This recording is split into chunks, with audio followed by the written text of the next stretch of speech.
Have you ever asked, how long?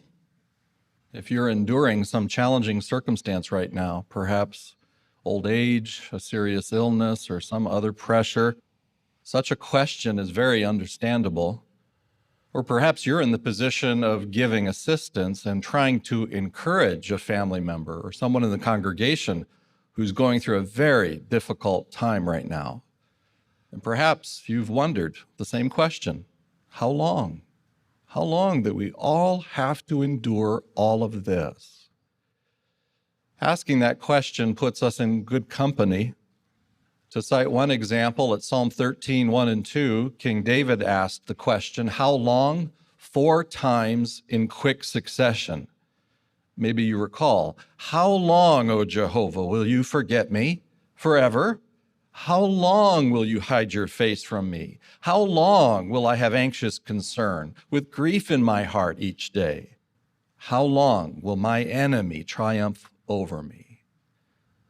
David was a human, a real person with real problems and real feelings.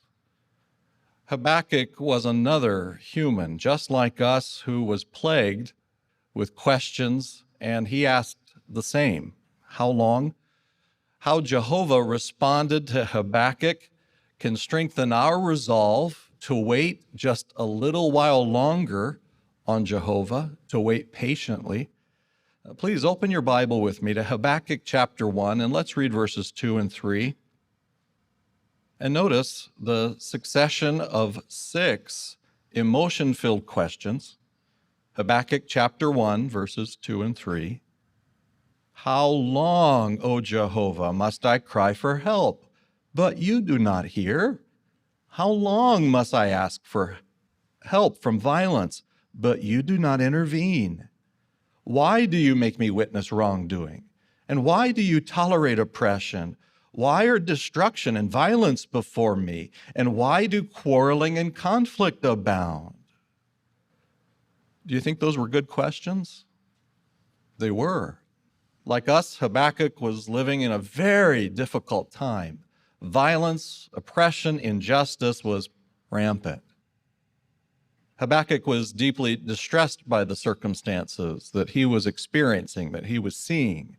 Naturally, he wanted to know how long would it be before Jehovah fulfilled the promise he had already given to bring judgment against that wicked system of things. But how Jehovah responded to his faithful prophets' questions really can strengthen our confidence in Jehovah. Notice in chapter 2 and verse 3, though not obligated to answer, what did Jehovah tell him?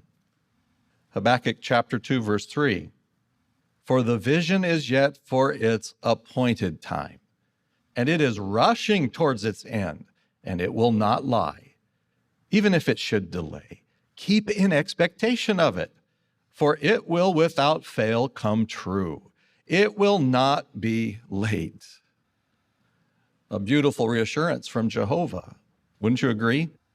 Analyze those words. Notice first that Jehovah assured Habakkuk that divine judgment was coming.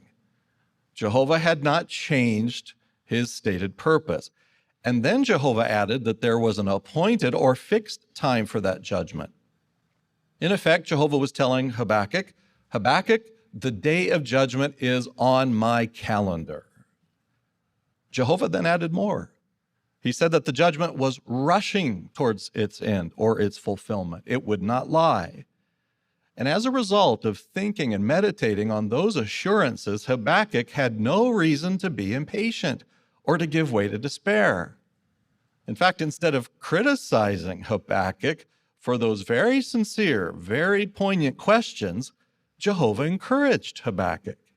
Keep in expectation of it. Wait eagerly for it. It will not be late.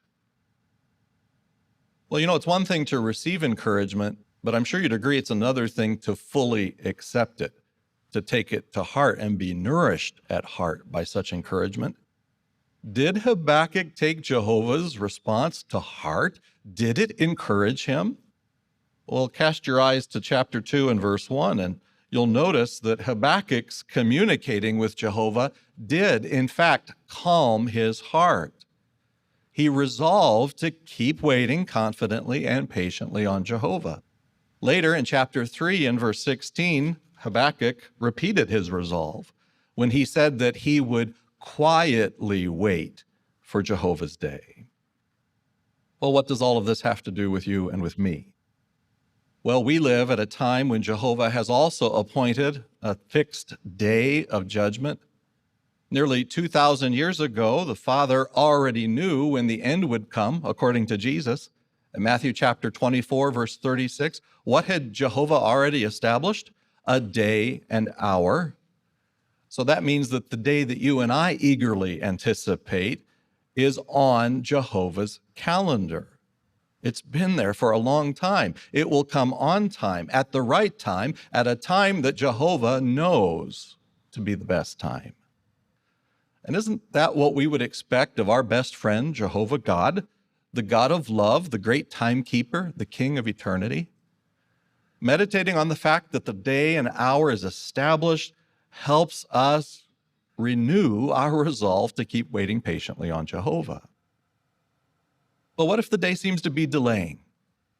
Interestingly, there in Habakkuk chapter 2 and verse 3, Jehovah himself brought up the subject of a delay. It was Jehovah who said, even if it should delay, keep in expectation of it. Well, how could the end come on time and yet be delayed?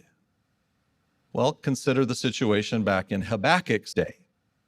It was about 100 years earlier that the prophet Isaiah had foretold that Jehovah would use Babylon to bring a day of judgment. Now, if you or I were in Habakkuk's sandals, how might we have felt? From our point of view, enduring that wicked system of things, it may have well seemed that the day of Jehovah was delaying. And if Habakkuk felt that way, then Jehovah's assurances surely comforted him. Again, we notice that Jehovah didn't criticize him for asking, how long, twice, and why 4 times. No, Jehovah took into consideration the pain of heart of his friend and then reassured him. And do you know what happened? 20 years later, Jehovah's words were fulfilled. Jerusalem was destroyed in 607 BCE. So had there really been a delay? Not at all. That delay was only a perceived one in the mind of Habakkuk. Of course, you and I can look back through the book of history and see the bigger picture, one that Habakkuk simply could not see fully in his time. And what do we see now about that day of judgment in 607 BCE?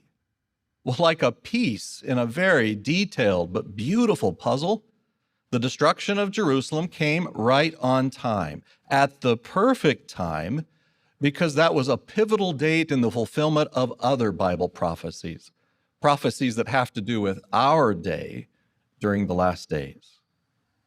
So while Habakkuk may have thought that there was a delay, Jehovah knew better. What's the reminder that nourishes our heart this morning?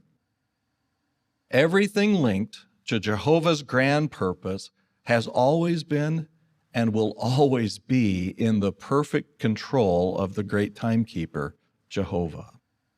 In summary, we could conclude from our morning worship program today that Habakkuk's experience teaches us valuable lessons. 1, Jehovah is not indifferent to the suffering and the emotional distress of his servants. So are you in some emotional distress or assisting someone else who is? Don't be afraid to keep pouring out your heart to Jehovah, helping others to do so, even repeatedly if needed. Like Habakkuk, wait patiently for the answers, the reassurance that Jehovah will provide. Remember this, too, about the salvation that Jehovah has foretold. His salvation for his people is not a temporary solution. It's not a bandage on a wound. His solution will completely resolve any and all trials we may be experiencing. Once they're gone for good. So how reassuring it is, isn't it, to know that today we are one day closer to the fixed day that's on Jehovah's calendar. Jehovah's judgments by means of his kingdom will not be late.